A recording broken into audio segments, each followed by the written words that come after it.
धुळे जिल्ह्यातील युरिया खताच्या काळा बाजाराचा भांडाफोड केल्यानंतर शेतकऱ्यांनी साम टीव्हीचे आभार मानलेले आहेत। गेल्या अनेक दिवसांपासून युरिया खताचा काळा बाजार अगदी सर्रासपणे सुरू होता।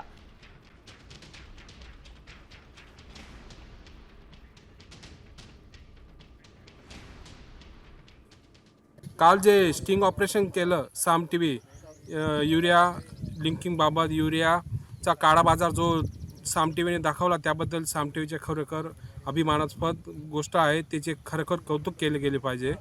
जो युरिया जे विक्रेते होते ते अतिशय जास्त प्रमाणात युरियाची साठवण करत होते।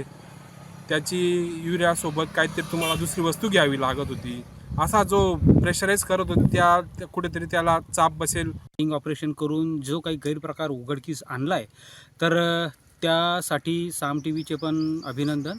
आणि ह्या गैरप्रकार जो उघडकीस आणलेला आहे त्यामुळे एक गोष्ट नक्की होऊ शकते किंवा आम्ही अपेक्षा करतो की यापुढे बाजारात होणारा युरियाचा किंवा रासायनिक खतांचा तुटवडा हा व्हायला नको पाहिजे। आणि तेच त्यासोबतच जी जास्तीची रक्कम शेतकऱ्यांना द्यावी लागत होती युरिया किंवा इतर रासायनिक खतं खरेदी करताना, तर ह्या गोष्टीलाही कुठंतरी आळा बसेल आणि शेतकऱ्यांना वेळेवर पुढील हंगामासाठी युरिया तसेच इतर रासायनिक खतांचा पुरवठा उपलब्ध होईल।